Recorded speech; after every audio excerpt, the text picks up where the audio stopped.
बहुत ही अच्छी तरह से यहाँ पर समझ लेंगे। Very very most important topic है आपका। सामने है अनंत लंबाई का आवेशित तार के कारण विद्युत क्षेत्र की तीव्रता। ओके, तो इसके भी चांसेस होते हैं एग्जाम में आने के। तो देखेंगे बेटा यहाँ पर सबसे पहले हम यहाँ पर मान लेते हैं, अपोज कर लेते हैं कि ये कोई चालक तार है, ये कोई चालक तार है जिसकी क्या है, अनंत लंबाई है। ओके, और इसकी लंबाई को हम नाम दे देते हैं बेटा एल। इसकी लंबाई क्या है, एल है। कोई प्रॉब्लम यहाँ तक? इसका आवेश घनत्व दे देते हैं कितना है, लैम्डा। आवेश घनत्व मान लेते हैं क्या है, लैम्डा है। इस तार को जब हम प्लस क्यू आवेश देते हैं, ध्यान से सुनना जाए भाई, जब हम प्लस क्यू आवेश देते हैं तो आपको पता है कि ये चालक तार है और इसमें दे रहे हैं करंट, यानी कि इसमें प्रवाहित कर रहे हैं धारा। तो इसके चारों ओर क्या उत्पन्न हो जाएगा, विद्युत क्षेत्र, चुंबकीय क्षेत्र और विद्युत क्षेत्र। अब यहाँ पर आवेश देंगे तो क्या उत्पन्न होगा, विद्युत क्षेत्र, और धारा प्रवाहित करेंगे तो चुंबकीय क्षेत्र। ये बात याद रखना। तो जैसे ही हम इसे आवेश देंगे वैसे इसके चारों ओर विद्युत क्षेत्र का निर्माण हो जाएगा। और वो विद्युत क्षेत्र कैसा होगा बेटा, बेलनाकार। कैसा होगा, बेलनाकार। ये बात ध्यान से समझ के चलेंगे भाई। सिलेंड्रिकल,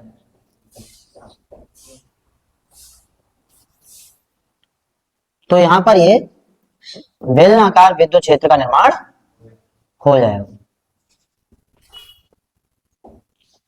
कोई प्रॉब्लम बेटा किसी बच्चे को? सही है। तो यहां से यहां तक की हम त्रिज्या मान लेते हैं आर।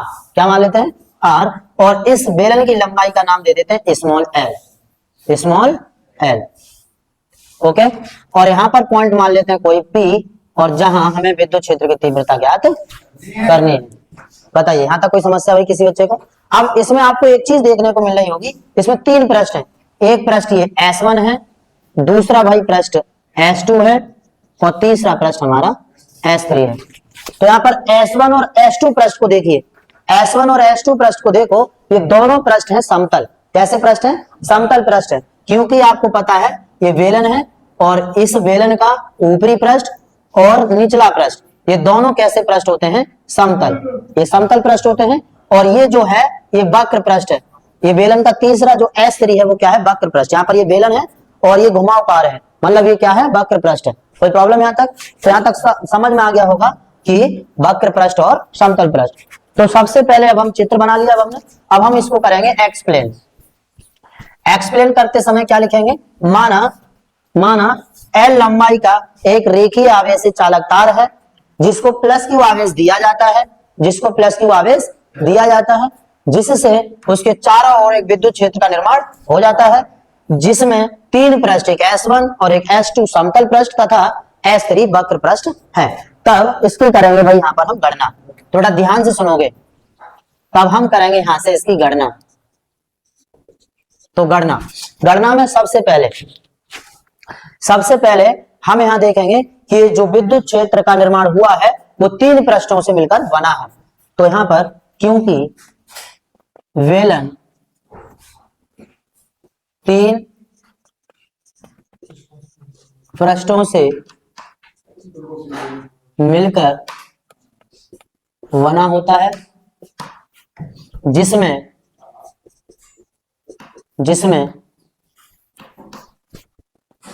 पृष्ठ S1 और S2 समतल पृष्ठ हैं। क्या है बेटा, समतल पृष्ठ हैं, तथा पृष्ठ S3 वक्र पृष्ठ है।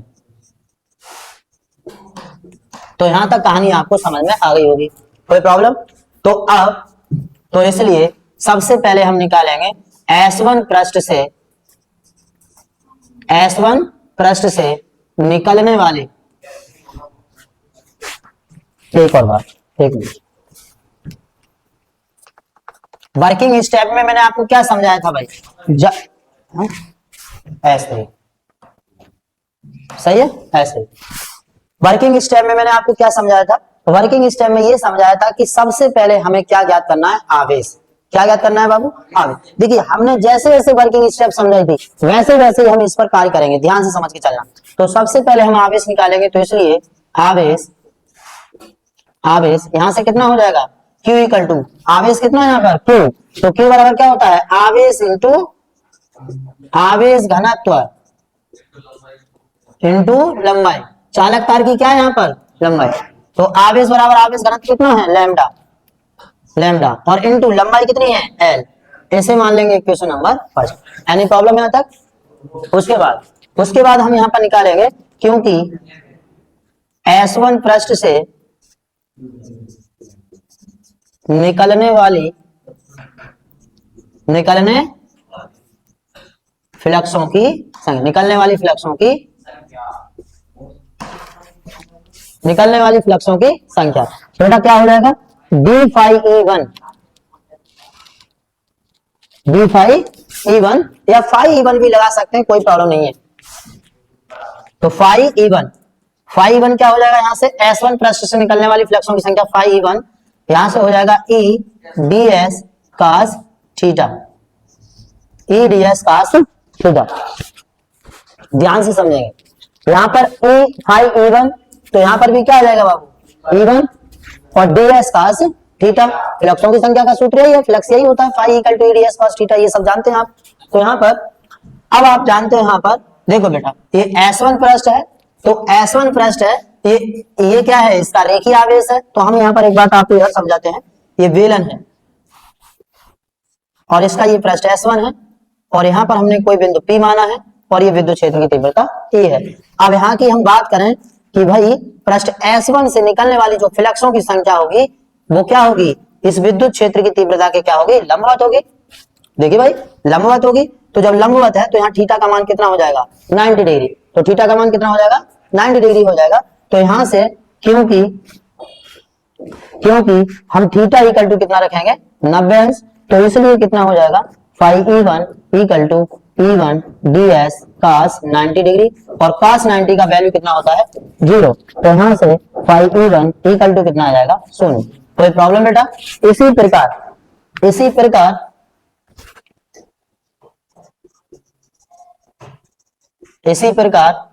पृष्ठ S2 से, पृष्ठ S2 भी क्या है समतल पृष्ठ है, पृष्ठ S2 भी क्या है समतल पृष्ठ है। तो पृष्ठ S2 से निकलने वाली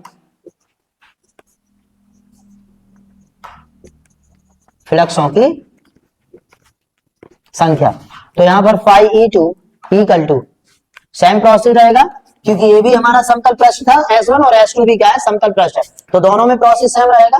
तो phi equal to E2 ds cos theta, यहाँ पर भी कितना वैल्यू होगी 90 डिग्री, तो यहाँ से फाई E2 इक्वल टू भी कितना आ जाएगा 0, फाई इक्वल टू भी कितना आ जाएगा 0, क्योंकि थीटा इक्वल टू यहाँ पर भी कितना है 90 अंश। मैं एक लाइन डायरेक्ट कर दिया हूँ, ठीक है, कोई प्रॉब्लम यहाँ तक? अब हम निकाल लेंगे पृष्ठ S3 से निकलने वाली फ्लक्सों की संख्या। तो पृष्ठ S3 से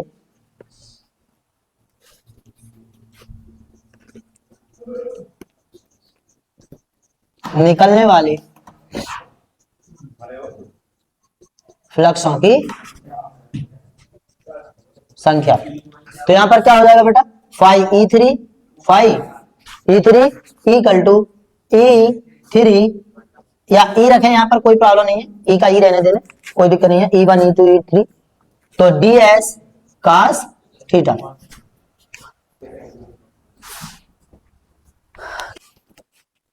क्या बेटा यहाँ पर phi E3 EDS3 cos theta, यहाँ पर आप देख रहे हैं ये वक्र पृष्ठ है, तो इसमें इससे निकलने वाली जो फ्लक्सों की संख्या होगी वो क्या होगी, एक दूसरे के समांतर होगी, और जब समांतर है तो थीटा का मान वहां पर क्या हो जाता है 0, तो थीटा का मान 0 मैं कर रहा हूं, ध्यान से समझेंगे आप। तो क्योंकि थीटा इक्वल टू 0, तो इसलिए थीटा की वैल्यू हम बाहर रखेंगे, तो phi E3 equal to EDS cos 0, तो फाई E3 इक्वल टू ये कितना हो जाएगा, cos 0 का मान होता है 1, तो cos 0 का मान 1, तो E इंटू ds क्या है यहाँ पर इसका पृष्ठीय क्षेत्रफल।